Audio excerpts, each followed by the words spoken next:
Here we go again.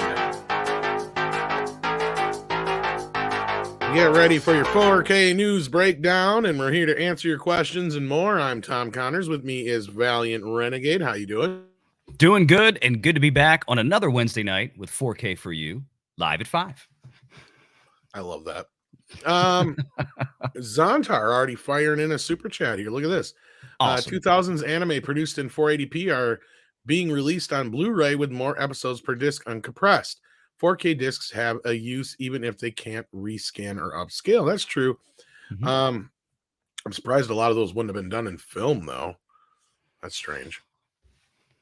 Yeah, when you can squeeze so much more information on that disc, like I said, that's the big benefit is the less compression you have, the closer you're going to get to the original source. Well, and I'm curious why they just didn't scan film. If it was animated, 9 times out of 10 it's done on film. But anyhow, that's good. That is true. I know, like in the UK, you can get the entire Real Ghostbusters in standard definition on a couple of Blu-rays as opposed to a truckload of DVDs. So there is that. We got Duck Nation hanging out. Hopefully he's still here, letting us know that an Under Siege reboot is in the works at Warner Brothers for HBO Max. Oh, yay. Why? We've got Relic Turtle here. We got Space Cobral, if I'm saying that right. Yeah, and he's already bringing up the point we're going to talk about here today. We're going to get into that. We got Cosmic Squirrel here. We got Hamdinger. We got Heath Miller. We got SP4H. Rob Altus is here. David Stout. Welcome, all of you. SAXHBK is here as well as Kaylee D. How you doing? There she is, waving at us. We got Zontar, of course, as we said before. We got Mecha J. We got Lombardi 1969. Ghost Riders here. We have D. Bud Martin and so many more. Thank you for being here, guys. We appreciate it. Ghost Rider, as in writer, not writer, says, greetings, mortals. We got Hypocritical Nihilist here as well, or Hypocritical, not Hypnocritical. I don't know where I came up with that. Of course, I got a half a mouthful of food here. It's supper time where I'm at. Yes, busy day today, Panther. Yes, it is, because right after this, I got to head over to Latino Slant channel. We're going to talk about some Carlito's Way, which I've watched the 4K Blu-ray for the first time last night. I have to finish it. It's sitting right back there. And it was another one of those things, like we were talking about another one earlier. It's I get halfway into it, and then kid stuff, family stuff happens, and I'm like, well, I've had this for like 2 weeks since it came out, because I had it the week it came out. I actually got mine right away. I did too, and that's what I'm saying. It's been on the list. Of like, I've got to find time to sit down and just finish it. And the last 2 weekends have just been a blur, because Mrs. Renegade, who runs a music school, she's had between the last 2 weekends 6 performances with a theatrical show she was doing that I have to help run backstage with lights and sound. So it's like, I haven't had time in the last 2 weeks, but I've got to finish watching it. So far, what I've seen on Carlito's Way on that 4K disc, it looks great. It is. It's amazing. They did fuck up the time. I don't know if you were listening this morning and Polly come in. I'm like, last night after I got done with Mead Radio, I'm like, I'll have a snack and I'll watch Carlito's Way because I got to watch it before today. Looked at the case and it says it's 1 hour and 32 minutes. Literally says that on the case. I'm like, I thought this movie was longer. Shit, I can knock out 90 minutes. Get into the movie about 90 minutes later. I'm like, this movie's way too far from being done. Did it mean 132 minutes? It's more like 144 minutes. Okay. So I don't know where they got that number from. It's not even like any like now I gotta look at because it's 2 hours and 24 minutes long. Wait a minute, I'm like, where do you even get that number? It's like crazy. It's like I could see it if it was like 1 hour and 44 minutes if they fucked that up or something like that, because it's 144 minutes, like I said, or whatever. But all right, so here we go. Let's you look right on the back. It says 1 hour and 32 minutes right on the back case there. All right, let's see. In the bottom corner. Yeah, that's what I'm looking for. Bottom right hand corner, I believe it's in. I'm looking at the slip cover, but it might not I can't remember if it's on the case or the slip cover. I don't think it's on the slip cover. I think it's on the case. Yeah, so I just pulled that off. Yeah, it's sure enough. That's what exactly. 1 hour and 32 minutes. It says. I was thinking it's like maybe you read it. It's supposed to say 132 minutes. No, nope. It says 1 hour. Well, I checked like 5 it's supposed to mean times. 132 minutes, and it's not even that. It's 10 more minutes, 12 more minutes than that. So I'm like, I could understand if somebody fucked that up, right? Right. No. It's like this movie's almost 2.5 hours long. How do they get that number? Yeah, usually you don't get these classic Al Pacino flicks. They don't come in at 90 minutes. Ain't no way. Well, I was just thinking, maybe it's a clipper. Like it's been a long, long, long, long fucking time since I've seen it.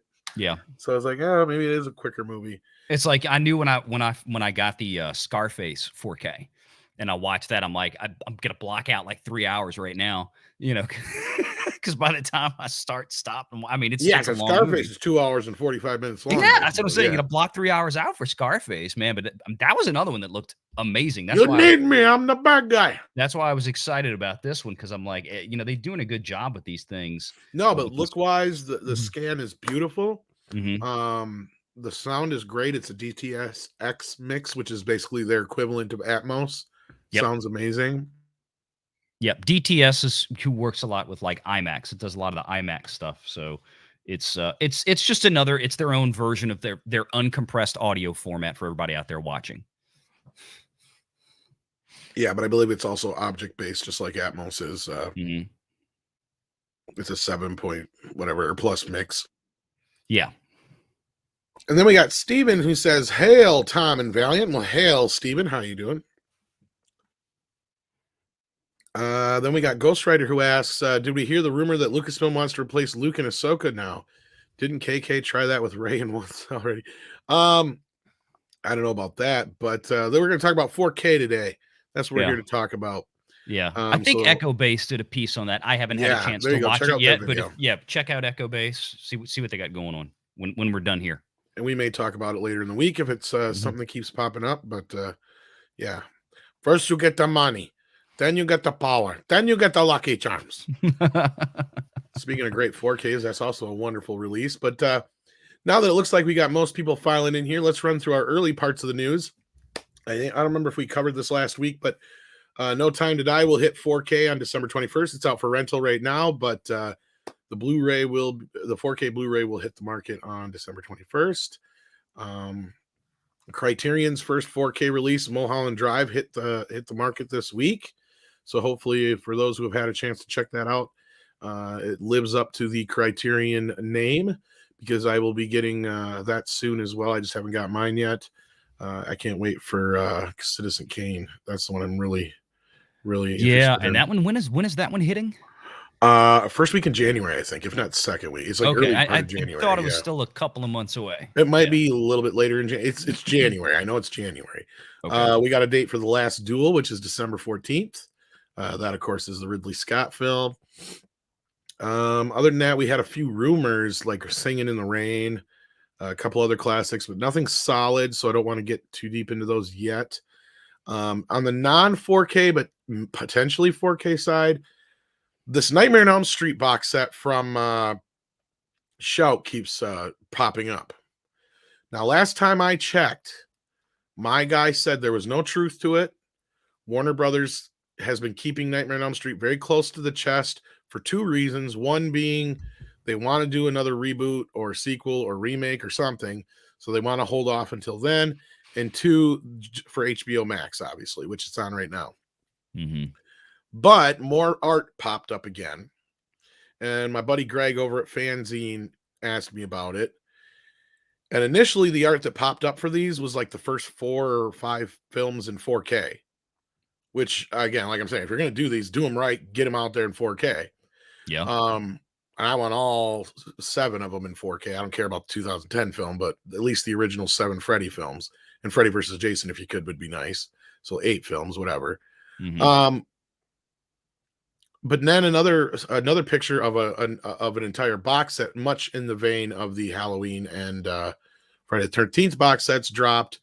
And he asked me again, so I asked my buddy, and my buddy's like, I haven't heard anything, but then again, he cannot deny it because he hasn't really. I'm sure it's one of those things. I mean, with a catalog title like that, I mean, they're working on it. I mean, I'm sure they're making the artwork. I'm sure they have all that. The thing is, it's a question of when are they actually going to put it out there. Warner is very particular. And again, going back to what I had heard initially, between the Critters box set not selling as well as they had hoped, that was kind of a testing ground. Because if you notice, Warner's been real picky and choosy on what they've allowed them to have, but they gave them things like Exorcist 2 and 3. So I mean, it's not above the realm of possibility yet. But if you want to take a look at this, I'll bring up this picture here real quick. This is the one that's going around. Let me get the. I got all this. I should have had this ready. Sorry, guys. I was running so far behind today. But yeah, we're gonna probably talk about this later on the show I do with him. But just bring up the image. It's really fuzzy, unfortunately, so it's not the greatest of image, but it does go along with the previous Friday the 13th and Halloween box sets if it's real. As you can see, a poster there of the box art, the movies, including the remake. It doesn't look like Freddy versus Jason's in there though. I wonder if there would be a licensing issue. It shouldn't be. It's New Line. It's all You the would think. same. I mean, now they're showing But Blu-ray cases there. They're not really yeah, showing. see, and I don't have the picture of the 4K. That's not a ones. 4K case. That's the thing, is they do have the original art that came out was for 4K. So I'm curious if they're going to have a 4K set and a complete box set of all the films, or if maybe only the first 4 are being remastered in 4K. That could be the case, because that is what happened with Friday the 13th. Only the first 4 were remastered in 4K. The rest weren't. And they could do that just because those. See, that's the thing, though. It's funny because oddly enough, like the highest grossing ones are the first one, of course, obviously. Second one did pretty well, but the third and fourth one are the highest grossing ones besides Freddy's Dead. If you don't count Freddy versus Jason, like those 3, even with highest. Inflation adjustments, or is it just with inflation adjustments? Yeah, just because the box office wise. Because the first one did, I think, like 40 or 50 million in its initial run. Second one, I think, did 30. Third one did like 39. The fourth one did 47, I want to say. The fifth one only did 27.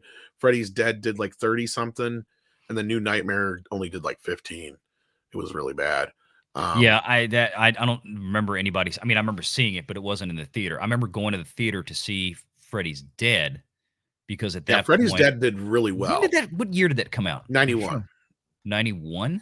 Yep, because I saw it in theater. That was the only Freddy movie I saw in theaters besides the remake, and I didn't get a chance to see New Nightmare in theaters. I didn't think it was 90. I thought it must have been later than that, because I feel like I'm almost positive I saw that in the theater. Well, then maybe I did. Maybe I snuck in there. Because I was like 12 at that point. Because Jason Goes to Hell was 93, I think. So yeah. But also Freddy versus Jason was in the Friday the 13th box set. But I'm just curious, because if they're going to remaster them in 4K, I'd like them all, please and thank you. Right? But again, we'll see here how this goes. Usually the case being how these work is, if they allow Shout to do this, it'll probably just be the Blu-rays, and then they'll use whatever 4K masters for their own usage. That's kind of how they generally run this. Normally they don't get both, but we'll see. That's an interesting rumor going around again, though, and I cannot deny it this time. So, But I can also not confirm. Your Muslim uncle says, "Hail all. There is a movie called The Message. It starred Anthony Quinn. Where could I find out about a 4K release? It is coming. I'm trying to remember if it's a 4K release, though. In fact, we just talked about it recently. Let's see. It's coming soon. I know this. I see. Yes, there is a 4K. I think it's going to be 4K. Yes.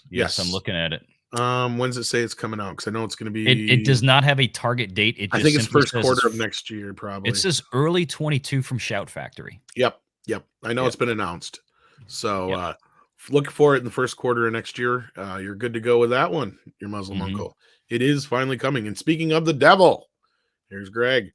How you doing? We were just talking about you.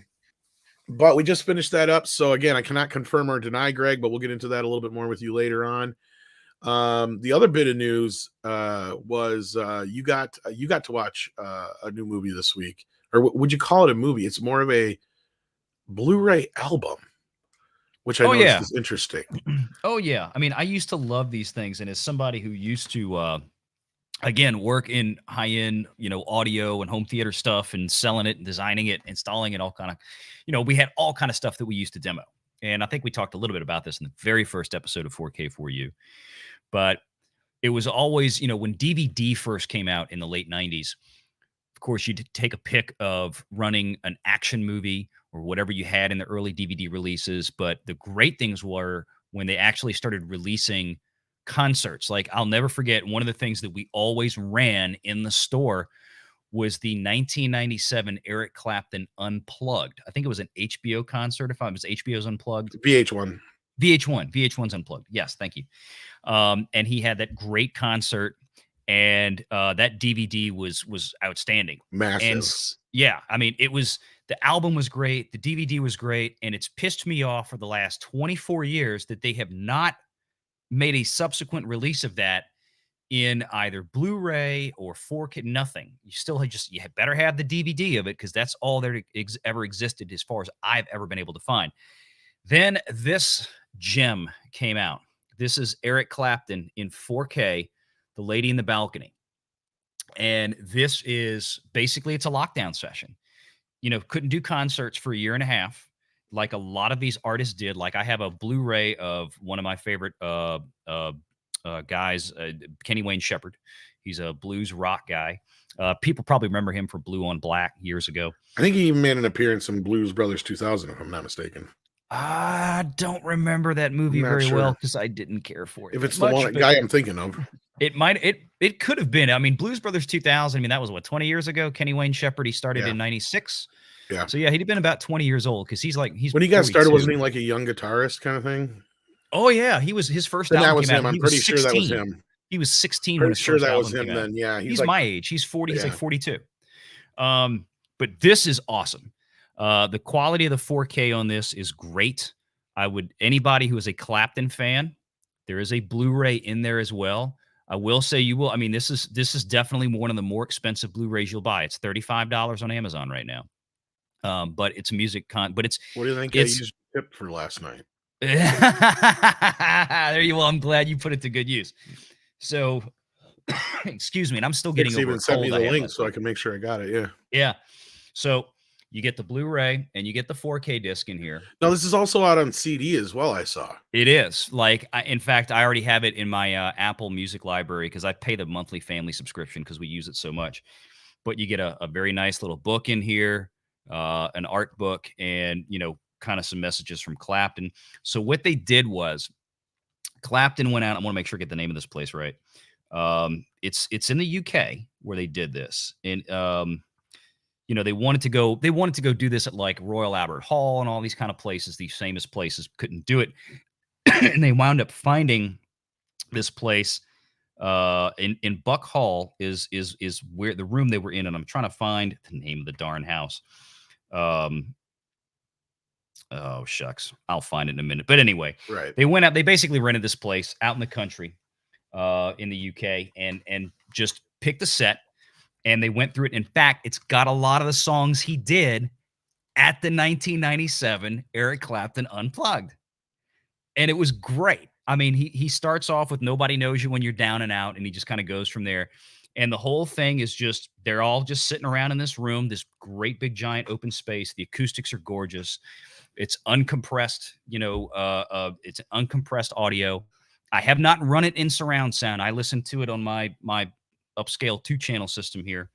But it looks great. It sounds like a awesome. Dolby Atmos mix or whatever. Yeah, it does. It's got a Dolby Atmos mix. It's got DTS HD. So you can kind of pick your poison, what kind of format you like. I haven't listened to all of them. There is a great 2-channel PCM down mix of it, which is what I used in this. I was just blown away. I sat here probably Friday night last week or something, Saturday night, and just kicked back and chilled out and cranked this thing up. It was the only person here was Renegade Jr. The daughters were out, the wife was out. So I'm like, yeah, we're gonna go all the way up. And it's awesome. So if you're a Clapton fan, and even if you don't have a 4K player, if you just got a Blu-ray player, it has a Blu-ray disc in it. Like I said, go get this thing. It should come with a digital code. But now I'm curious, because I've not really gotten into this digital music stuff too much, because I'm not a big fan. Mm-hmm. But now I know this is kind of off topic from what we talk about, but it's all right. Now the thing you get from iTunes, now you pay like a monthly base subscription and you actually get to download the MP3s, or how does that work? Yeah, you can download them. How much is it a month? Okay, I don't know separate. I pay. Here's what I do. I have the subscription. No, I have the $30 a month Apple One that's service. Not too bad. Now that's everything. That's Apple All right. TV, that's Apple Arcade, that's Apple Okay. News, that's Apple Music, and it's family sharing. And I Now have is 2. Amazon Music like this? Does anybody know? Yes. Yes, because I have Okay, that too. so now if I get that, because like I do get some of my albums sometimes for Mead Radio off of Apple Music, just because it's the only place I can find them. Mhm. And I don't like to do anything but at least legally pay for them and all that Sure. kind of business. So I was curious if I just get a subscription if it's cheaper, because I buy 3 albums, that's $30 right there Yeah, more. well, for you as a single user, I think it's still $9.99 a month. Okay, well I'll have to check Yeah. that out then. I'll have to look And into that. Amazon's like, I pay Amazon. I have Amazon Prime, like most of us do. And you get Amazon Music in that. I pay the Well, I have to extra. do extra to get Amazon Music, but Oh, do yeah, you? Okay. I think For so. some, I have Amazon Music with Prime. Now, all I did was I paid the extra. I think it's a limited library, is what it is, but I paid the extra Okay. $100 a year, and I get Amazon HD. So it's the much higher grade audio files that you gain access to from that. Now, Apple is now doing the same thing with their service. They're providing the same kind of thing. And both, I think, work the same way, to where if you subscribe, if you want to download the MP3 onto a device so you don't have to Yes. have an internet linkage, you can do it. Of course, it's only going to work through the proprietary either Oh, see, that iTunes was not what I software. want. No. Yeah, that's the thing though. I see that's what I kind of, well, I put it this way, try it.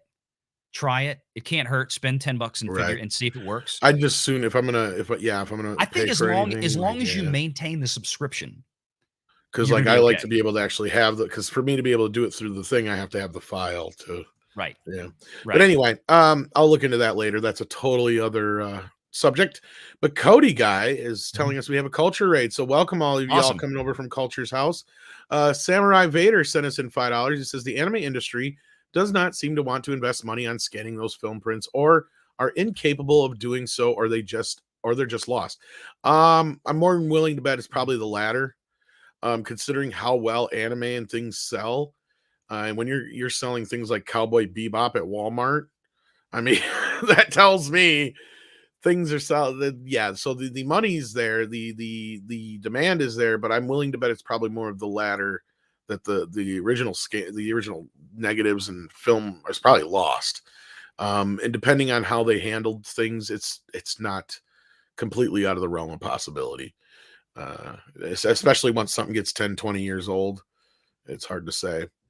And most things in the 80s and 90s were all mastered on videotape. So unless they have the original film negative somewhere, then chances are you're shit out of luck. Yeah. So yeah, and I know, Sanders, CDs are so cheap. In most cases, I can buy used, even ones cheaper. Oh yeah. But go ahead and try and find one.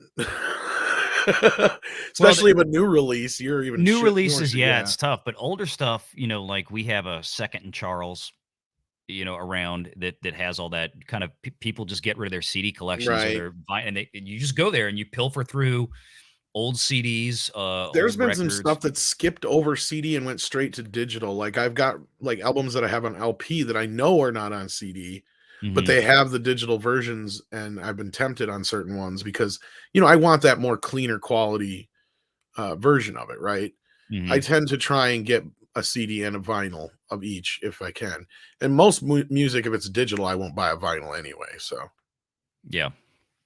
but Yeah, anyhow, and I see real quick Rob Altus in the chat out there asking me if I like Tab Benoit. Yeah, because Tab Benoit's from here in Louisiana, man. We all know who he is. and Sander, yeah, I try online, but in the US, the US market does not love music as much as the foreign market does. Same thing with almost every kind of physical media, buddy. That Hmm. that is a like the US treats physical media like it's the redheaded stepchild of the industry. Yet that's one of the reasons this show exists, because this year we had one of the biggest booms in home media, not just because of Yeah. on the sales side of things because of people being home, but on the production side of things, even though we have no plants left. Think of Uh, how thin the number of releases were last year. ex- yeah, I compared to this year. Compared to this yeah, it's like and weird that's why I started doing the show, and you're telling me it's like, "Oh, this is coming out, this" I'm like, "Jeez, this is back to, like, 2, 3 years ago." Oh, and there's I've a got handful of rumors I'm not even going to get into. I'm just going to save them for next time because we're kind of on a time crunch anyway. But yeah, yeah, definitely, yeah, it's good to have all this the stuff early around. part of next year is already shaping up to be very, exciting. But Mhm. speaking of the Batman, somebody asked earlier, I don't think they'll ever rescan the Batman animated series in 4K. I just don't think there's the money in it. But we are getting the Batman series, the animated one, the from a couple of years back. That one's coming February 1st, but it's not a 4K release. I just thought I'd throw that out there since somebody was brought it up. Mhm. Because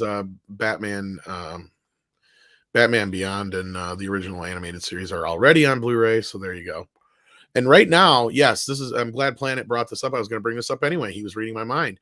Uh, if you are a fan, now's the time. Amazon, Walmart, Best Buy have a shit ton, Oh, and I mean a shit ton. it is Black Friday I month, wish we y'all. had an Amazon link ready, but we don't have one yet.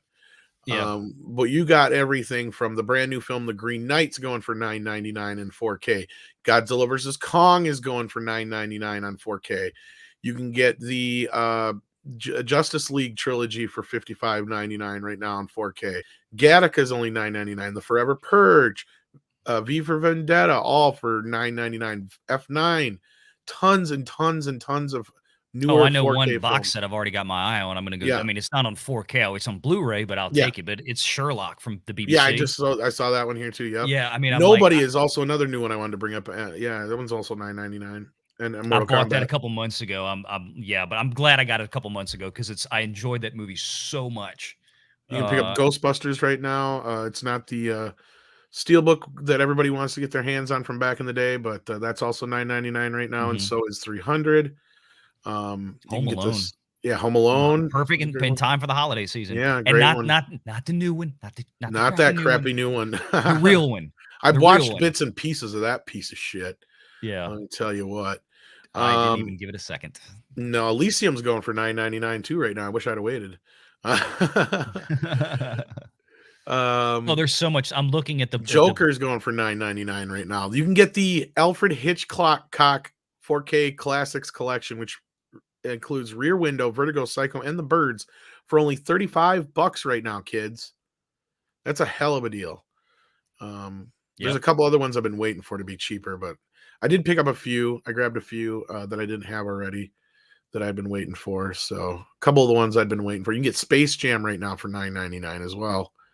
The That's original one. the original one. Not Nobody cares about the other one. Yeah, no, it's just stipulating for the audience.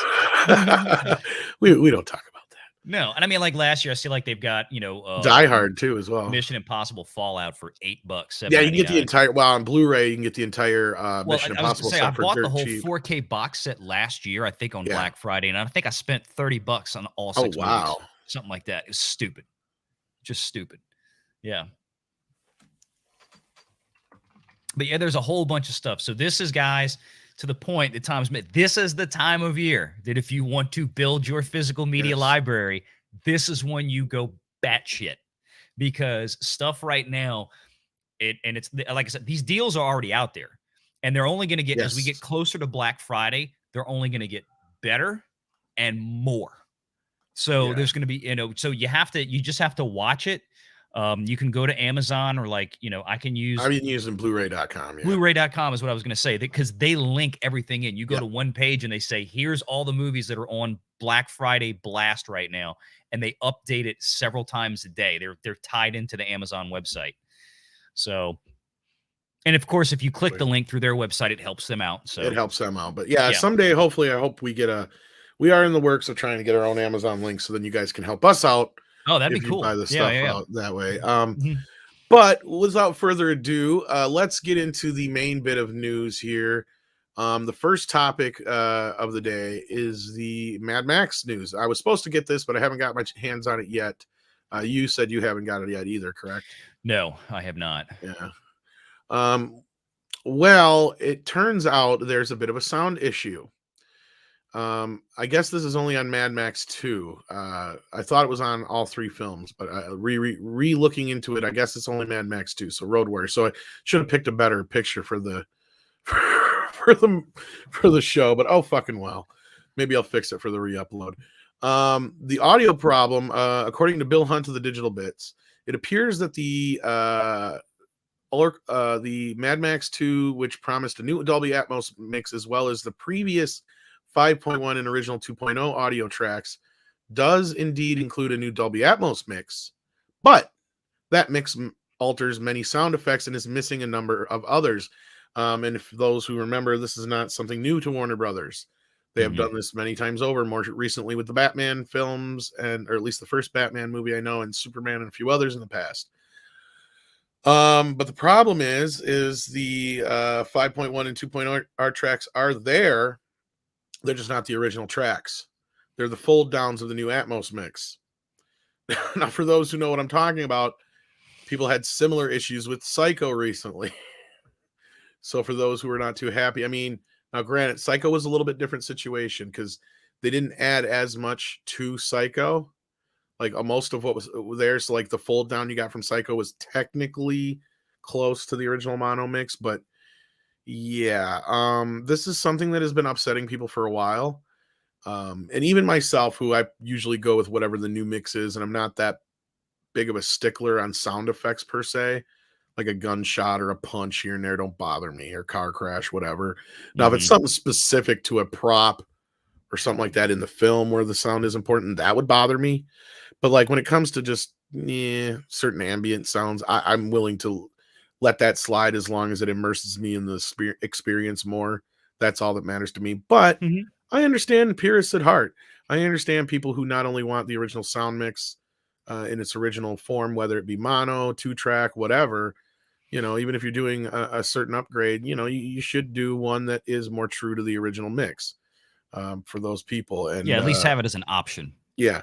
Yep. So it looks like it's only on the second film, not all of the films.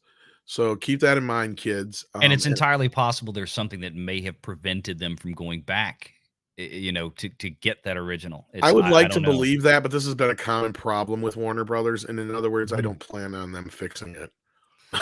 No.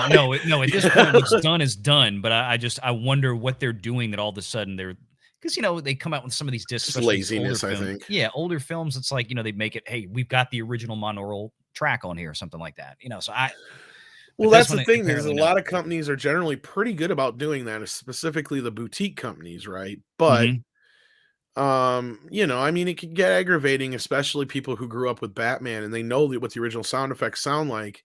And that one I know specifically, I can tell the differences a little bit more. Now I don't have the movie, so I can't tell you what's different, and I haven't seen Road Warrior enough times to really probably tell. And I've probably seen it more times on DVD, and I don't know how many, if they've altered the sound already previously before this. Because as far as I know, the versions I've had have always had like a 5.1 mix outside of my cassette, which I think also had a fold down of that 5.1 mix. Because I don't think I've ever had an old cassette of this movie. Because notoriously they've been really hard to come by in the US until DVD and stuff like that. But as far as I know, the other 2 movies are not, or 3 movies aren't affected, because I think it also comes with Mad Max 4 if you get the box set. But keep that in mind, kids. The new one, yeah. That's why I just ordered the individual discs, because I already have Fury Road. And I was like, I don't have Fury Road in 4K, and it was so much cheaper just to buy the box set. That's why. Well, see, I've got Fury Road in 4K. In fact, I think I bought that one last year, Black Friday, for like $9 or something. Yeah, so that's why I was like, there's no use in buying it again, even though it cost me an extra like $2. But I was like, I don't need to buy the same movie again, because then it's another one I have to get rid of or sell, or just, it's like I'll just spend the extra $2 and not duplicate what I already have.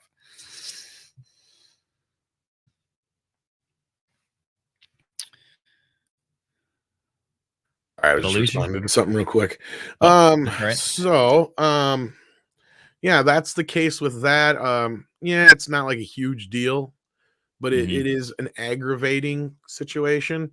And speaking of aggravating situation, that's where our next story comes in. I know we were talked about last week that Pirates of the Caribbean was coming to 4K, and that was something we were all kind of excited about. We asked, well, where's the rest of the movies, right? Well, it turns out that if you live in the UK, you'll be getting a 5-movie Ultra HD 4K box set of Pirates of the Caribbean. Why? But not here, or I guess actually in Australia, I should say. Australia. Yeah, it's not in the US. That's all we know. Not in the US. Yeah. Okay, well then Bill Hunt of the Digital Bits reached out to Disney. And here's the thing. Bill has always been pretty positive when it comes to the studios, tries to always look at the bright side of things. And we all kind of knew and read between the lines with Disney's kind of wording of things and how they were going to go forward with Blu-ray. And we've been kind of surprised at some of the Blu-rays we got out of them. Let me be clear on that. Like, I'm surprised we're getting Roger Rabbit and a few others here soon. But I'm not surprised when they responded to him that they basically had no real plans in the future to release Pirates 2, 3, and I think 4 have never been available in 4K here in the US. And yeah, just that fifth one they made years I later. think it's when the Epic fifth came one I back. think was Yeah. in 4K. But Mhm. so basically, yeah, you're shit out of luck if you don't want to import them, is what it sounds like. And it doesn't sound like Disney plans on doing anything about that. They just plan on releasing the first one and that's it. And this is where I was kind of figuring we weren't going to get any more of the Die Hard movies on Blu-ray either. And we'll be lucky if we get any more of the Alien movies on Blu-ray as well, on 4K. I mean, I hope not. I mean, in terms of, I hope it does happen. Let me say, I hope not, in the sense that I hope they don't just, you know, just bypass it and just streaming only. No, I don't want that. I want the discs. well, because You I know? do have like the Die Hard movies in 4K, and I Mhm. believe they actually do have an HDR grading on them because I think Fox did them all at the same time, but they only got the first one out before Disney bought them. Yeah. And yeah, so like I have them on digital, Mhm. but I don't have them on disc. I only have the first one on disc. Yeah, I So understand they're that there, they're done.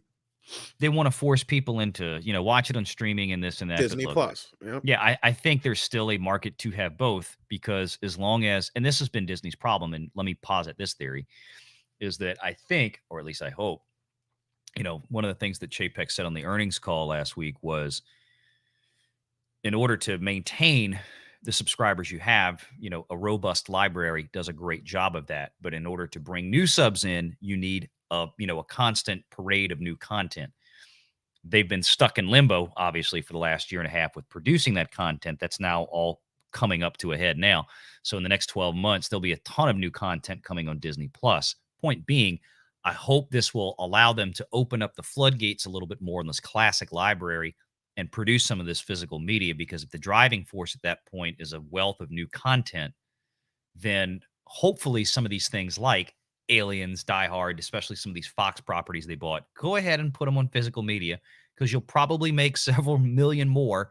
That people, they're not going to cancel their Disney Plus because you put Die Hard out or Aliens out on 4K. Yeah, the only reason I think those are still possibilities because they're R-rated.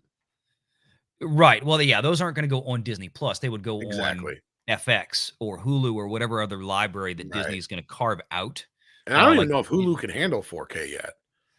That's a good question. I don't I don't know if watch it it enough. can. I have to ask my Yeah, I wife. don't She really use watches it enough. Yeah. She I watches only more have it than because I I have do. it under that cheap thing, and if I cancel it, I know if I sign back up, it's going to cost me that much extra. So Right, yeah, I've got the I have it bundle. at the $5 thing or whatever. Yeah. Yeah, the bundle with ESPN Plus. I mean, No, I that's don't even have it in a bundle. I've just had it so long that I had this you're grandfathered in grandfathered in. I price. see. Yeah, okay. That if I cancel it though, Yeah. like it even said it right there in the print that I have to sign back up at the $9.99 or $14.99 or whatever it is, unless I get the bundle like you're talking about.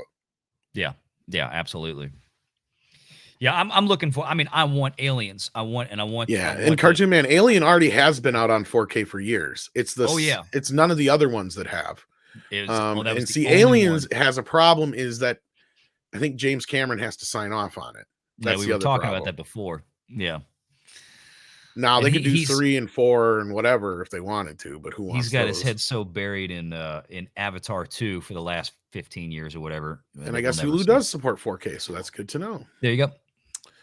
There you go. I see. I don't watch it enough. Yeah. But yeah, so this doesn't bode well for fans of Disney films in general that are not even just under the Disney banner, but Fox and any other Touchstone and other titles. I mean, we've been getting sporadic ones, and I'm sure that's just kind of how it's going to be from here on out. And I'm sure that all depends on how they play on Disney Plus. Like, I'm not surprised with this new. Now, again, like they just dumped all the IMAX versions of a bunch of movies of the Marvel movies on Disney Plus. Yeah, I wouldn't be surprised if they don't pull some box set out of those soon, because as I said before, well, I didn't even know Iron Man had IMAX footage. That's the only one that was kind of giddy about. Other than that, I'm kind of pissy because The other 3D versions of all the films have always been the IMAX versions, except for two exceptions. Infinity War and Endgame, for some fucking reason, were not the IMAX versions. Of all the movies they did in 3D, they were all IMAX versions of all the other movies, no exceptions except for those two. I And tend to those think, two are now in the IMAX versions on Disney Plus. So we're like, you sons of bitches. well, I tend to think they're going to stay there on Disney Plus. You might be right. Kevin Street brought up something in the chat a little bit ago, talking about, good point. Physical media isn't competing with streaming. It comes and goes with a limited life. Physical media comes and goes with a limited lifetime. Yes, streaming theoretically is forever. So I want to make a distinction talking about these older catalog titles like Aliens and Die Hard. Right. Those things work. They'll put those out, I think, on 4K, which you will never see on 4K, or the properties that they make proprietary for Disney Plus in this case. So, like, if people out there like, man, I'd love to get a 4K box set of The Mandalorian, ain't never gonna happen. Not likely. That's the kind of stuff that's the difference. So these older things, maybe enough years stuff, down the line when it's no longer.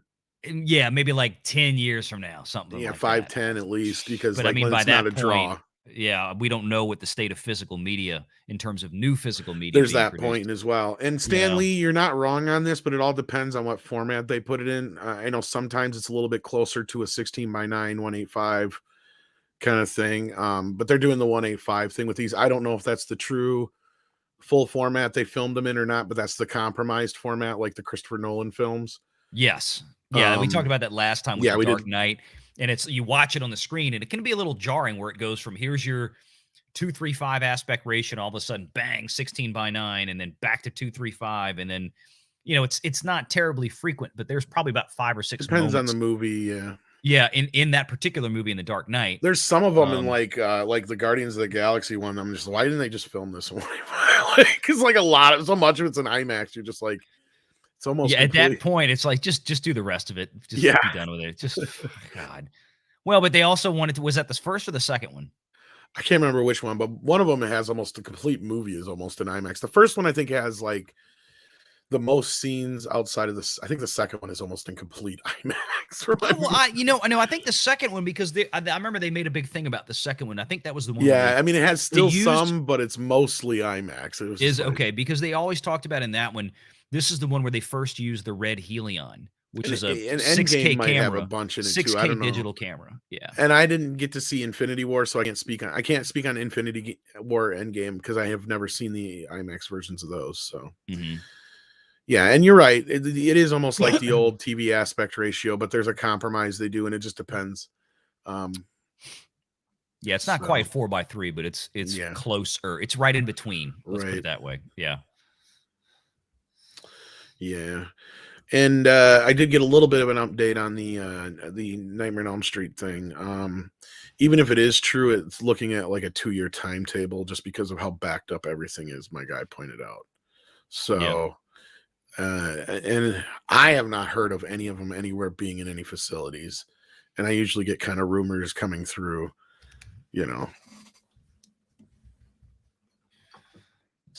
When did the Blu-ray box set come out? Wasn't that on an anniversary? Nightmare on Elm Street?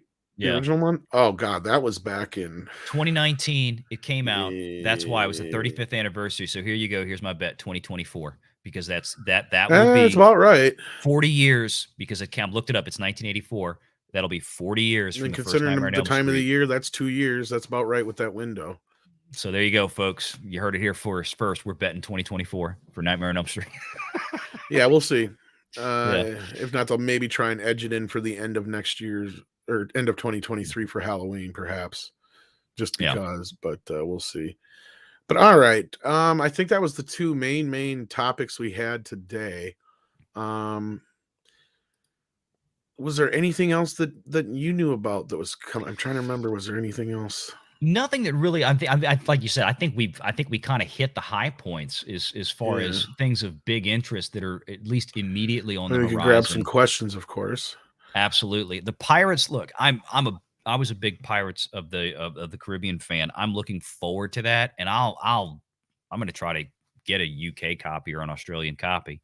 I've got region free players, so I mean it's kind of like I did with the John Carpenter box set because I wanted 4K of The Fog and Prince of Darkness. I'm like, well, I can't get that here. I can get They Live, but I can't get the other ones.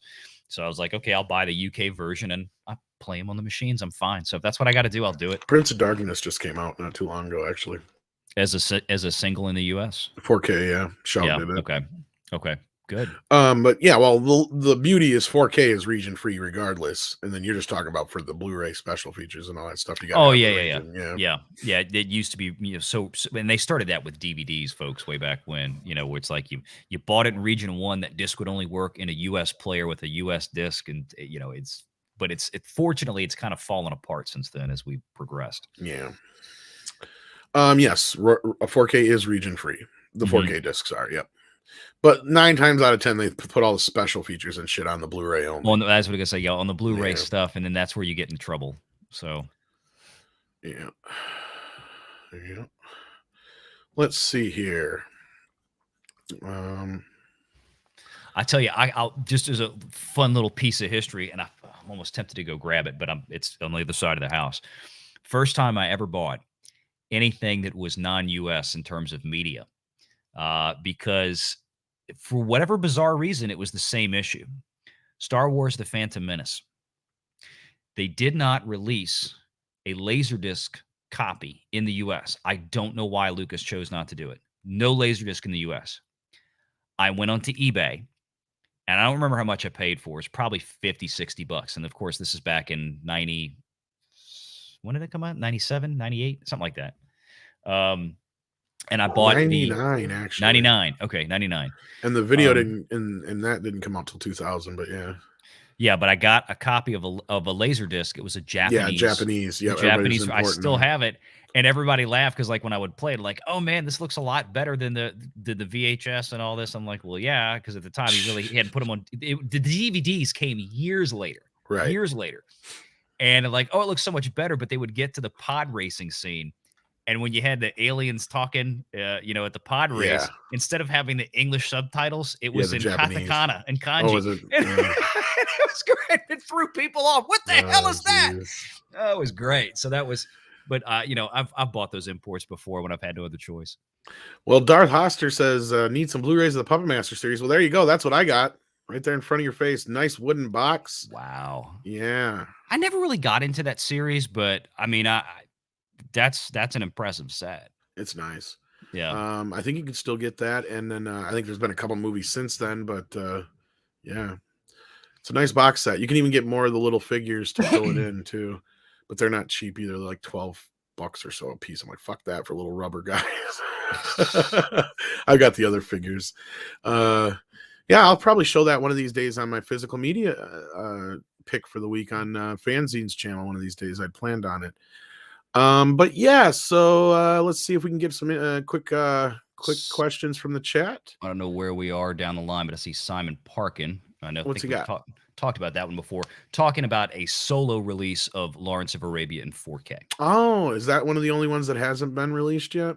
I've been looking for that because I didn't know if I really wanted to get the whole box I think there was set. only like 1 or 2 of them that hasn't. Yeah. Yeah, and of course that'd be one of the ones they would hold back because that's probably one of the biggest. The box sets are fucking worth it though, especially if you can find them for under $100. Well, that's just it, and this is not a bad time to look at it, but I don't see.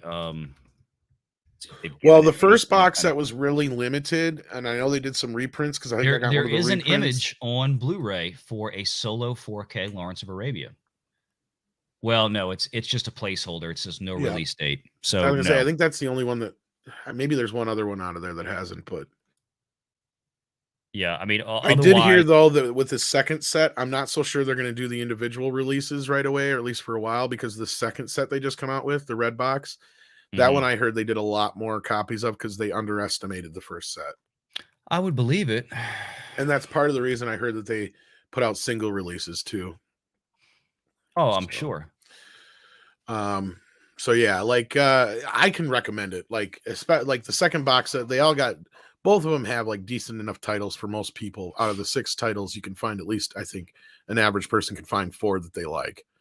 For the price, it's yeah. I mean, for that one, Lawrence of Arabia, Doctor Strangelove, those are my 2 top ones in there. Yeah, but it also has like A League of Their Own. It has Yeah, A Mr. couple Smith other Goes ones. to Washington. Mr. Smith Goes to Gandhi. Washington. I loved Gandhi's in there. Yeah, no, it's got some good titles. I mean, not every one of them were like big fan, but I mean, No, the yeah, this second is. box set was really good though too, because Here's that the one's problem: got. $289. That's what I'm saying right now. Is this the first box set? I think is completely out of print. Yeah, So unless you can find it for a good price, that sucks. yeah, it's go on eBay and be patient and see if somebody sells one. Pretty much. But if you can get your hands on that second box set, I would before it does go out of print. I did hear though that they did do a few more of these in preparation. So that tells me they might not release as many of these as singular discs. Like out of this new box set, I'd be surprised if anything more than like the Social Network probably will get a singular release. Yeah. I don't know about Stripes. I don't know about Anatomy of a Murder and a couple of the other ones in there. I'm just not so sure if I see those getting the singular releases. Yeah. They might, but yeah. See, that one's still not. That one's about $100. Yeah, that one right now you can get on sale for $100. Yeah, right. It's normally but the first one with so. Lawrence of Arabia, $300. Good luck. Sorry, guys. Yeah, if that's the case, I know I barely got mine at the last grasp because I heard they had printed a few more box sets, and mine was actually one of the ones that was printed upside down. So I haven't actually. Now it's worth even more. It might actually be. I don't know. I don't know how rare it is, but the spines are printed upside down on it. But yeah, so hopefully you guys get that eventually. And Andre, yes, the Godfather trilogy is coming eventually. It is on the docket. Francis has scanned all his films in, I believe, 6K actually. And as we talked about last week with Outsiders, Robert Meyer Burnett did confirm with me that he did reconstruct The Godfather as well, just like he did that. So they're in preparation. I think the whole Coda thing was a teaser for it because they did not bring out a 4K version of Coda on digital or on disc. So my guess is that'll come in a big, massive box set. And I hope he does, like, not only do I hope we get the 3 films and the Coda version, which I could care less about that one, but what I do hope we get is that massive recut of the first 2 films with all the additional scenes recut in chronological order like they used to play on like cable channels and stuff. Yeah. Because they actually did start showing that on HBO a couple years back too, right when he was remastering all those. So that also made me think, hey.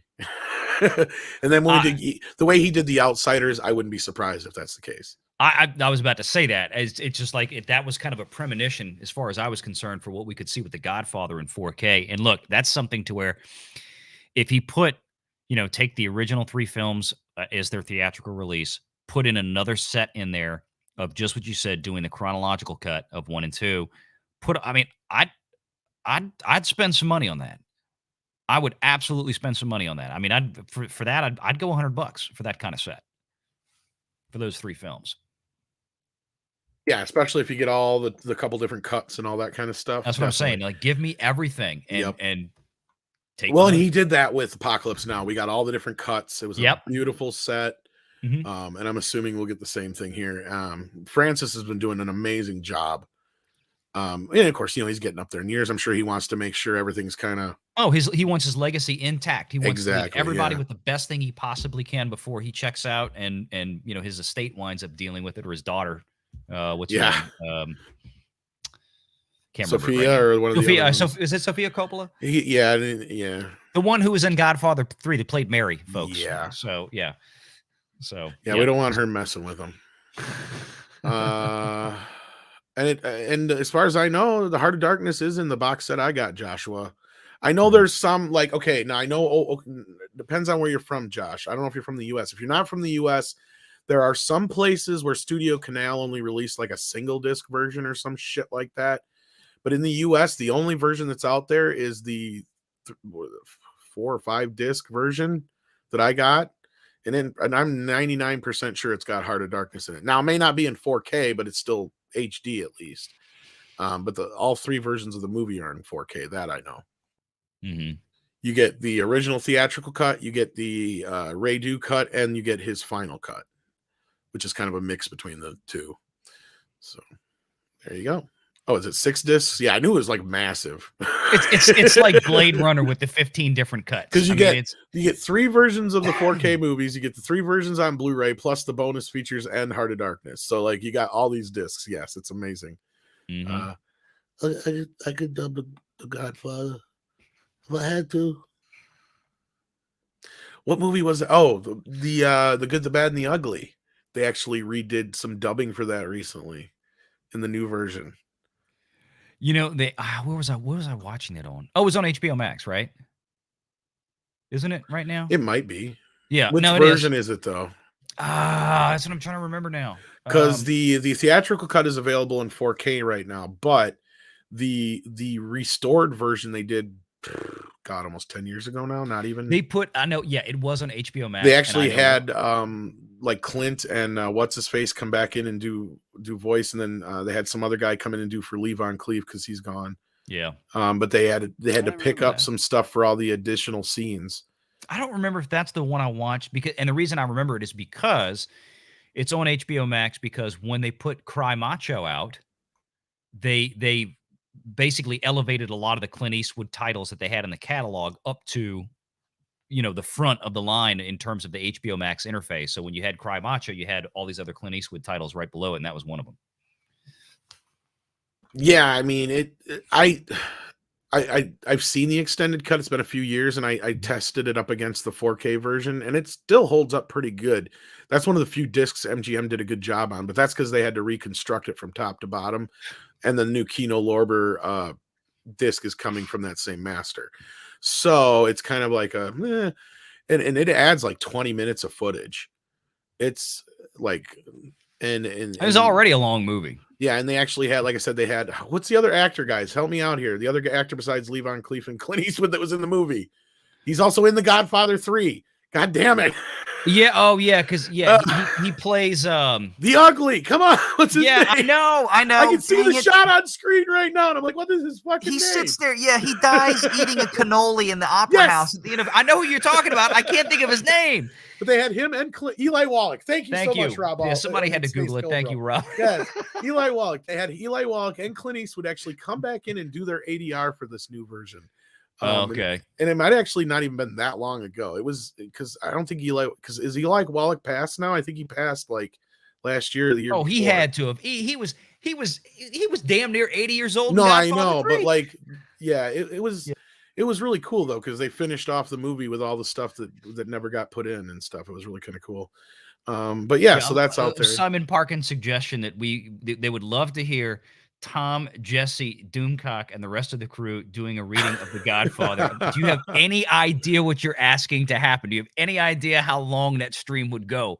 It'll be twice as long as the movie. I promise you that. You gotta remember, every time we do a script reading, yeah, that's exactly it. It takes us twice as long as the actual movie. That is unless there's a lot of God. they fight. Yeah, Tom's already auditioned for Brando apparently, so I'll take my shot at either James Caan or Michael. I'll take. That's one of my voices I do all the time because I don't like to wear pants. I think Jesse would make a perfect Talia Shire.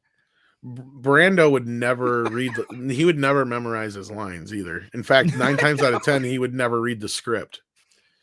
And he would have him posted all over the fucking place.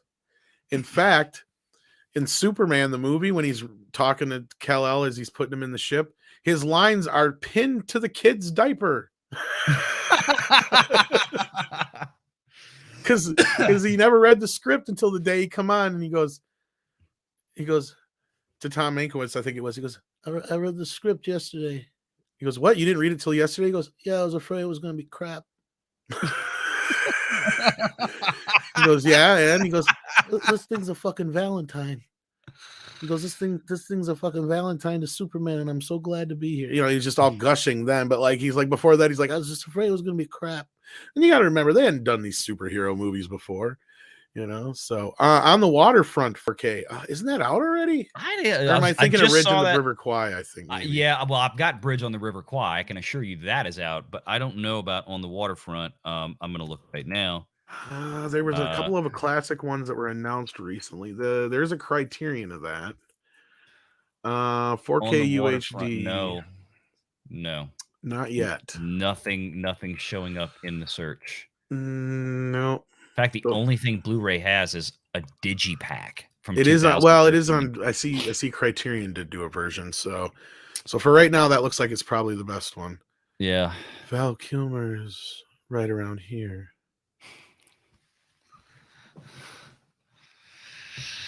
You have Depends to do on him which in his role. Tombstone accent, Wyatt. Yeah, Daisy, if you do. I have 2 guns, one for the each of both you. of you. I love that. We just talked about Tombstone last night. All right, let's go back up here and see what else we got for questions. Did you get to see Rocky 4? Yeah, I did.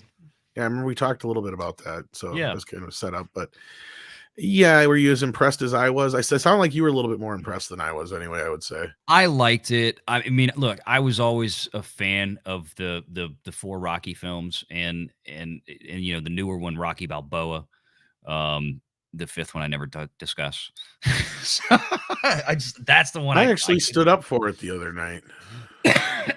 Tommy the Machine Gun. Yeah. Now I didn't really get into that one, but I did like this newer version of 4. We got a little bit more with Apollo and a little bit more of a setup from that standpoint. I mean, it wasn't like it was radically different in my mind.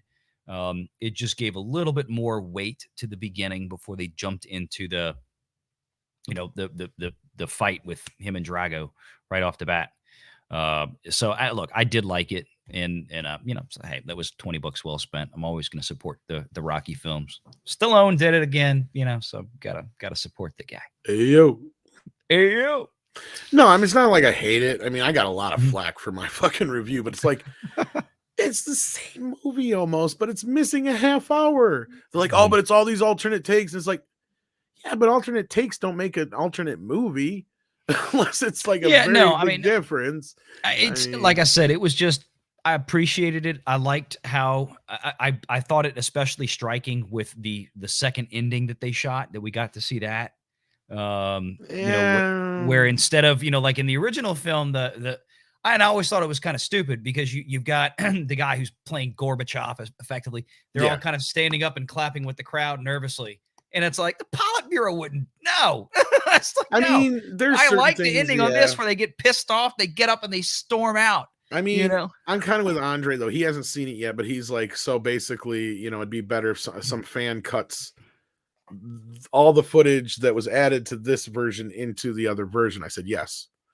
I said, because you also hit a point where 2/3 of the movie is exactly the same. Like, it's not even like cut differently. Well, like, it's not radically. No, it's not. It's not a radical. The montages and all that stuff are all the original cuts. Oh yeah, it's all the same. It's mostly what it is, folks. Is there's more stuff at the beginning, and the ending's a little bit different. It's missing all the robot stuff, which to me I feel like is a detriment overall because there's important stuff in those scenes that gets excised now. The kid is almost completely gone. Yes, and well, I think the whole idea of the story was to more focus on just the Rocky and Drago part and the Apollo part, and kind of, and look, the goofy robot thing from the original version. I'm like, okay, that was a part of the movie that kind of annoyed me. Here's what bothers me with that is he could have worked around that. You could have left the robot in, but either do a different voice and cut out the pervy shit. I agree. And you could have worked around it because there's important stuff in there. Because I love all the added stuff that was there. Well, they took out the whole part where he goes in and it's like his accountant scammed him. There's all kinds of shit that they're missing in them bits, especially between Apollo and Rocky and them building up to the whole idea of Rocky doing this. And they kind of have some of it still there with the added scene with that I did like with, between Rocky and Adrian. But like what you don't get though is all the other family dynamic stuff. And it is like the kid is non-existent. The kid is like to the point where they even cut the line at the end to the kid. And I mean, again, it's like, it's so. The only thing that I really got out of it, aside from the extra stuff we got with Apollo, is that Rocky actually gave up his belt to do this fight. And that was, I felt was very poignant. But otherwise, a lot of the other stuff just is stuff that we already kind of got from the other film. And I felt the other film handled better. And I didn't really understand cropping it to 2:35 for some reason.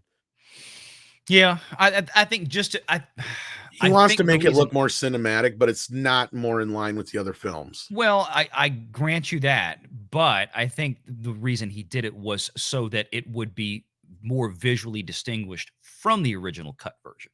And that was could what I be took the from case, it. but it feels boxed in to me. I get you. It feels like a pan and scan, but the opposite. You know what I mean? We talked about this before. I mean, why did Snyder inexplicably do what he did with his cut in terms of the Well, the aspect difference ratio? there, though, as I understand, because Snyder was actually showing more.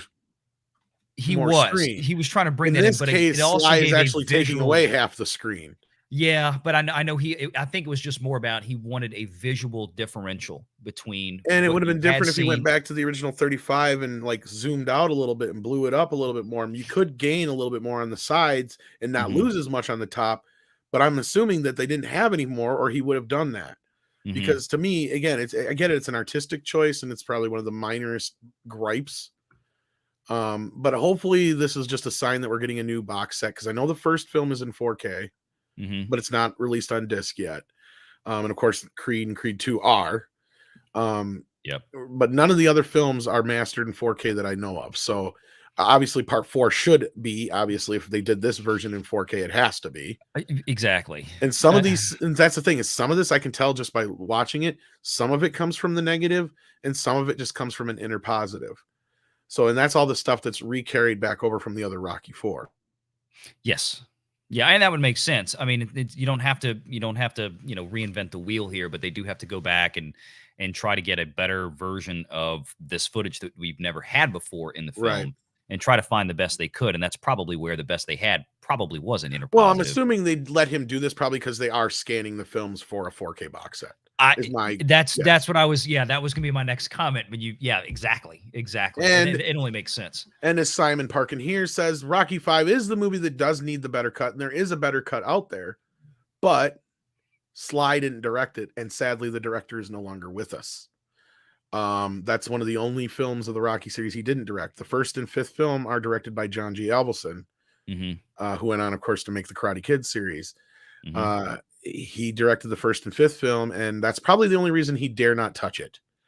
And to be honest with you, I kind of am on two minds of that. It's like, if they can locate, which I know it's out there, it's in digital land somewhere, a really crappy VHS rough cut of the original version where there is more scenes and it is a bit, better. If they could find that and go by that as a guide, then go for it. But other than that, you have a hard to me, it's really difficult to do a recut without the director. It's unless something they intended, right?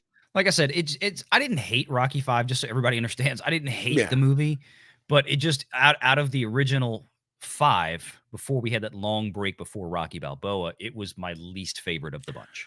I do like the theatrical version better. I do. Now on Valiant Rocky 4? On Rocky 4, yes. Yeah.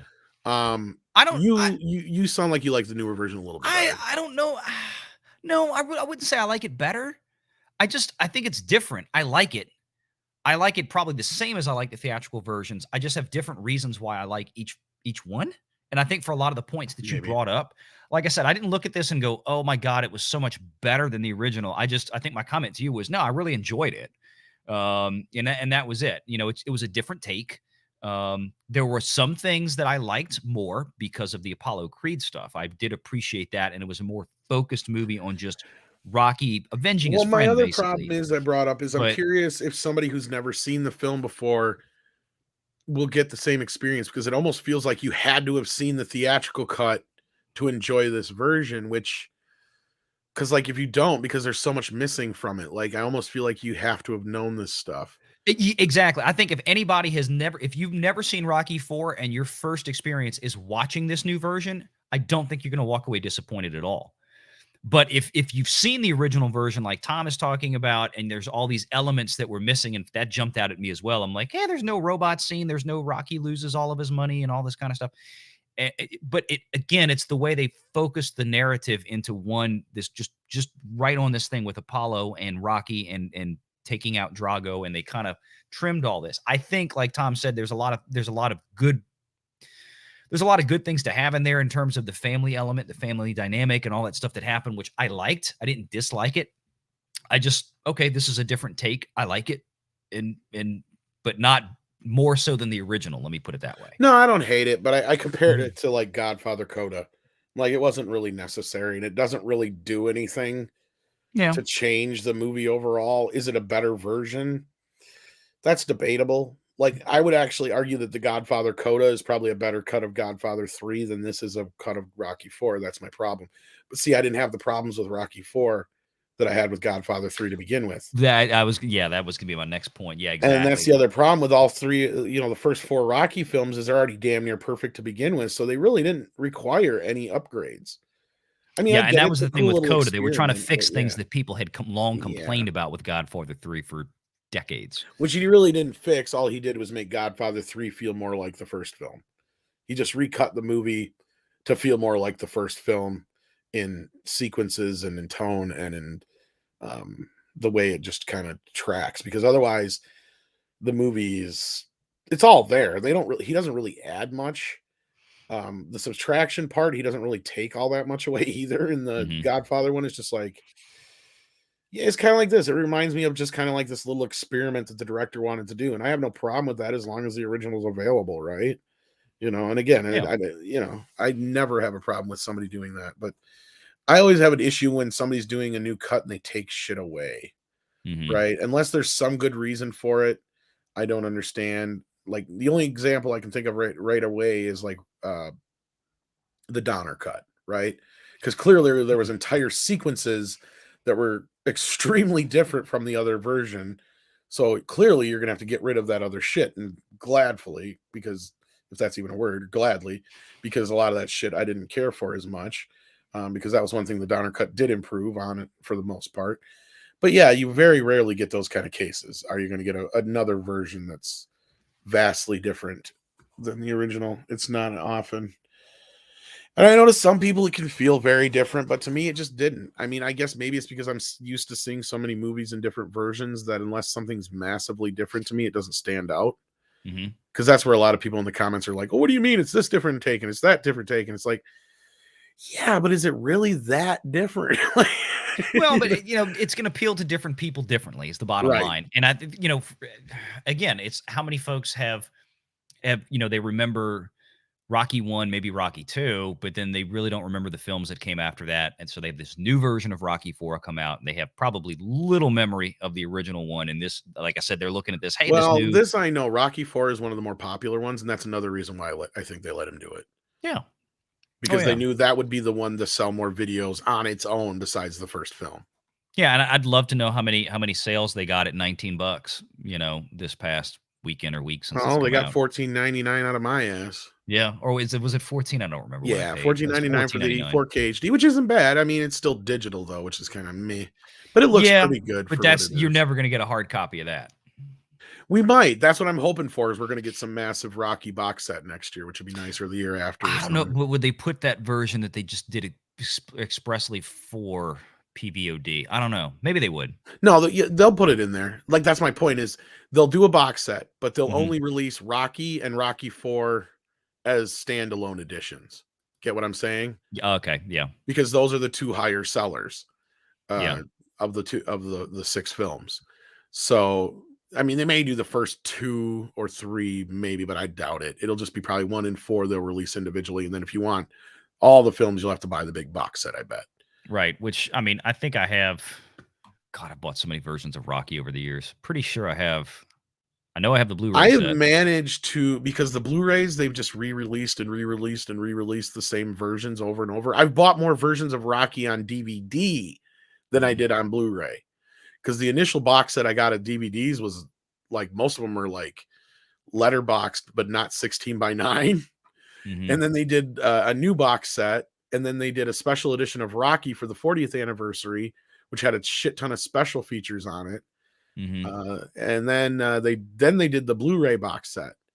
Yeah, that's the one I have, is the Undisputed Collection or whatever I think it is. So it's probably the same one I had. And I got the one that they did before Rocky Balboa, and then... Or maybe does mine have Rocky Balboa in it? Oh, wait, mine does have Rocky Balboa in it. Okay. Yeah. So I have one of them anyway. But yeah, they've always been the same Blu-rays, just re-released and re-released and re-released again and again and again. Yep. They've never remastered them since then. And that was clear back probably 2007 because it would have been for the 40th anniversary. I think it says on the box. For which version? The one I have, I think, is the 40th anniversary. Oh yeah, version. no, that yeah. I know the Undisputed Collection came out. It was 2000. Let me look it up. That might be the 45th 2009? anniversary one then. Yeah, 2009. Or was it 2009? Maybe that's the same one. Well, Is it like that had all 6 of them in there because that was before the whole Creed stuff started. yeah, that's the one I have. It's just before the Creed stuff. Yeah. Right. Yeah, that's 09. Okay, that's as far as I know. That's the same box set they keep releasing. Yeah. Yeah. No, they have not put a 4K version out to my knowledge anywhere. Yeah. Yeah, and man, it was just kind of. It wasn't even an extended cut. It was actually shorter than the other version. There's actually 3 versions of Godfather 3, and chances are most of us have never seen the original version because the theatrical cut has never been released on video. Because Francis messed with it before it came to video, and the version we've always had on video has been the home video version. He added a few scenes back into it because he already kind of started tinkering with it back then, and then now the version we got now is technically the 3rd version of it.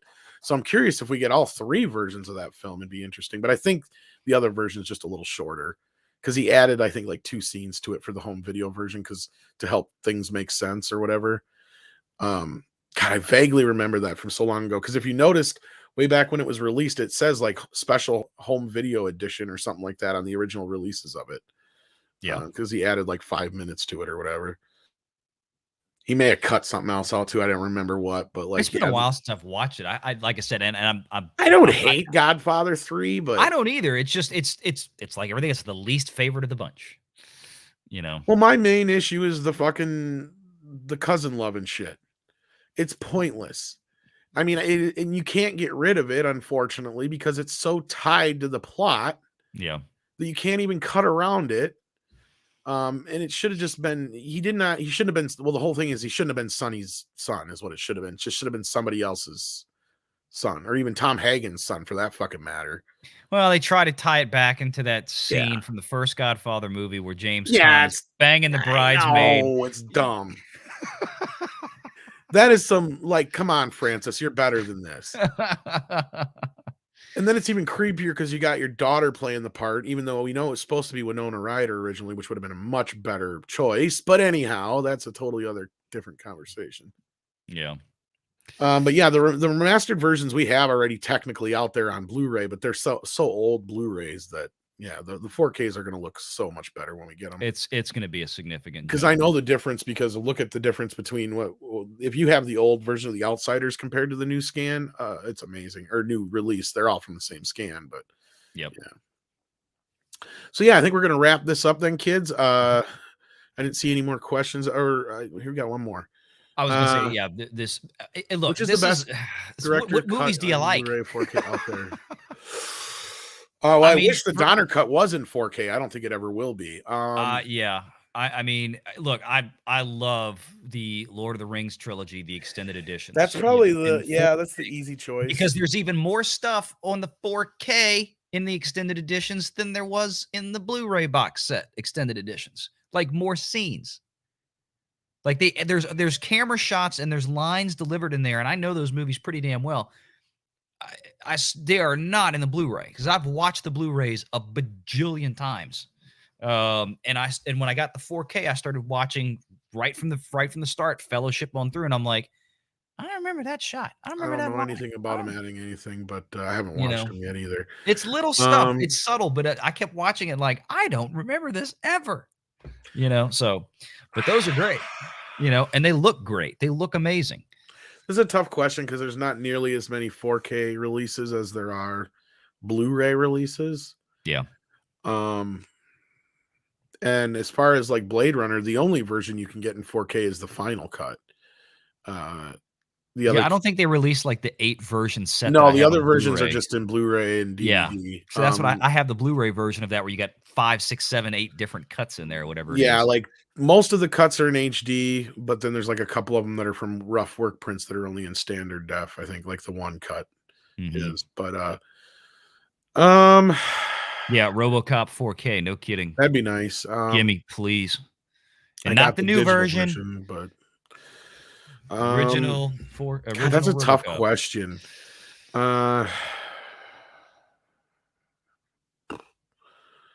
Yeah, I'm I not can't. usually a fan of director's cuts, very rarely, I'm trying to think of what I have sitting around in 4K because most of the time a director's cuts. theatrical cut manages to do what they have, work best with what they have. Yeah. A lot of times director's cuts are just the director being overindulgent. Mhm. I So shot all this stuff. It should go yeah, in there. outside of like the Lord of the Rings, which is one of um the rare ones because he shot it that way on purpose, right? Like it was Mhm. meant to be two different versions. Aliens, if they would bring it out on 4K, would probably damn near take that spot because That I was gonna that say, because version, I have that on Blu-ray, and that James Cameron, that director's cut, I I love thought, that director's cut. yes, that is the freaking hallway scene with the guns and all that. When that was taken out for the theatrical version, and then you had all the stuff in the beginning with the Wayland Uteni Corp, and the kids were on the tricycle riding through the hallway with the Right. Wayland Uteni bike, and I was like, that's great. I was like, what? But I understand it's because, just like Lord of the Rings, you're talking about, movies that were already pushing up against a 2.5, 3 hour mark in the theaters, which theaters freaking hate. And there was stuff that, they wanted to keep the story elements in there that they had created from the books. And it was always kind of known, like Tom said, that this is gonna wind up eventually just making it onto an extended cut Well, yeah, they in a shot blue. the Lord of the Rings knowing he was going to get extended cuts. Oh yeah, yeah, that was part of it because it's like, look, and that's why people said, "Why didn't you put out the extended cuts right away?" No, because they wanted to make more money. So every time they release a box set of Lord of the Rings, first DVD, then Blu-ray, then 4K, they always put out theatrical cuts first. They gave those 6 months or a year of breathing room. Then they came back in with the extended cuts They use those to help promote because people yeah. like me couldn't wait and bought every fucking version that Of came course we out. did. Take my money, take my money, Yeah. take my money. And then Kevin Street, I agree with you. In most cases, I'd say James Cameron, although I don't like any of his latter films here, anything Mhm. since Titanic, I have not liked. Fair. Yeah, his director's cuts tend to be better because he's one of those, like Valiant was saying, he's somebody who's running up against a clock, and a lot of his movies are already clocking in at 2.5 hours. So, a lot of times his edits have more to do with time. Like that's the thing. If an edit has more to do with time than it has to do with, the film being what it should be, Mhm. like, that's a little different. Because then you can tend to get some really good juicy shit in there. I mean, but again, I'm a fan of those things. I love extended cuts. I love to check them out. I love having all the deleted scenes added back Yeah, in. me too. And in most cases, I will tend to generally watch a director's cut. But 9 times out of 10, I'm hard pressed to say, like, yeah, that made the movie infinitely better. It's either just as good, or in some cases, it even ruins the movie, or not so much ruins it, but It makes breaks it the less. pacing. It Yeah. breaks the pacing, or it's unnecessary. Like one of my examples I go to first and foremost is always the Dumb and Dumber director extended cut, which is the only one that's available on Blu-ray. And the stuff they added to that, in my opinion, I don't own it. ruined I the don't know movie. if I've seen it. It's a lot of the jokes were unrated versions of the jokes, and then they added a whole nother subplot that was kind of pointless, and that's why it was cut out. That's what I'm saying. Like when you're sitting there watching, you're like, yeah, I can see why they cut this out. Them are the ones I have a problem with. Yeah. And as an editor, I'm constantly looking at shit like that. It's like, you could have got rid of that. You could have got rid of that. You could have got rid of that and saved me 15 minutes of my fucking life. Because especially in a movie that sucks and you see all this ancillary shit, like one of those movies that'll drive an editor nuts is watch Ghostbusters Answer the Call. Like, because you're just like, why are we lingering on this shit? That's not funny. I'll cut this scene. I'll cut this scene. By the time we're done, the movie will only be 15 minutes long. So, And that's why you need a good editor. exactly. So I see a lot of people cases, bringing up more is not better. Yeah. And I see a lot of people bringing up The Abyss. And yeah, don't we all, guys, we couldn't even get a Blu-ray release of The Abyss. Do you realize that? There has been nothing from The Abyss since the Laserdisc. I don't even know if The Abyss made it to DVD. I don't remember. It is on DVD, but I think it's a Laserdisc rip or some shit like that. Yeah, I have the original. I have the best copy of that ever made it to the home market was the CAV Laserdisc, which is you only have instead of 1 hour per side of the disc, you have 30 minutes, meaning it's much less compressed. That is the best looking thing you And will you can do see the of still Abyss. images and shit. Yeah, that is the best looking thing Frame you will by see of the frame. Abyss. And that was put out 30 years Now, ago, maybe 25 Fox years ago. did do, I don't know if they did a 16:9 enhanced version or not, but like, yeah, it's, they need to lock James Cameron down for like a month and be like, you're not getting out of these rooms until you sign off on each and every one of your films. Yeah. Because Even if it just give me Aliens and the Abyss and I'll be happy. well, all of them need an overhaul. No, That's they part do, of the they problem do, with but it's Terminator like, 2. well, yeah, that'd be another one. Because the version he signed, this is the problem we have with the upcoming 4K Blu-ray that we talked about. Yeah. It's since the last version he signed off on was that fucking scrubbed 3D version. That's the only version they can technically release. Yep. So until he goes in and re-signs off on a new 4K master of it, that's the one we're going to get. And it's going to be the same case for everything else. I'd be tempted if I'm the studio at that point. It's like, look, we're going to scan this sucker. We're going to put it back together, and then we're going to show him, look, it's done. It's done. It's sitting here. It's ready to go. Get in here Look and at sign it. off on a color timing already. Look how amazing it looks. Or and the at sound, least you could get the scans done and get all the sound done. And then it's like, look, if you want to come in and give us, put your stamp of well, that's the approval on rumors. color There's been a 4K master of True Lies and Abyss sitting there waiting for him to sign off on since like 2006 that he has not gotten to or some shit. And that already means they're out of date. They're way out of date. Oh, big time. Big time. They're worthless now. I mean, I guess Fox did get some use out of them for cable. Because I guess there is that's probably about out there.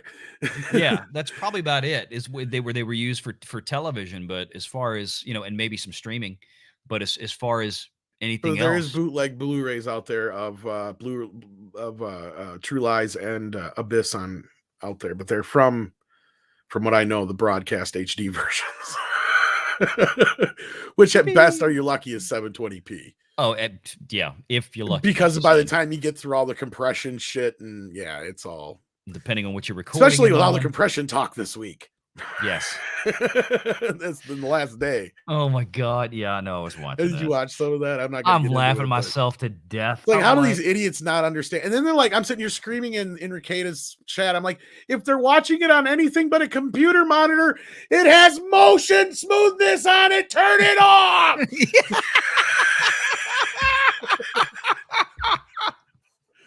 Right there, you have another element adding shit, and they're sitting there arguing about it that day.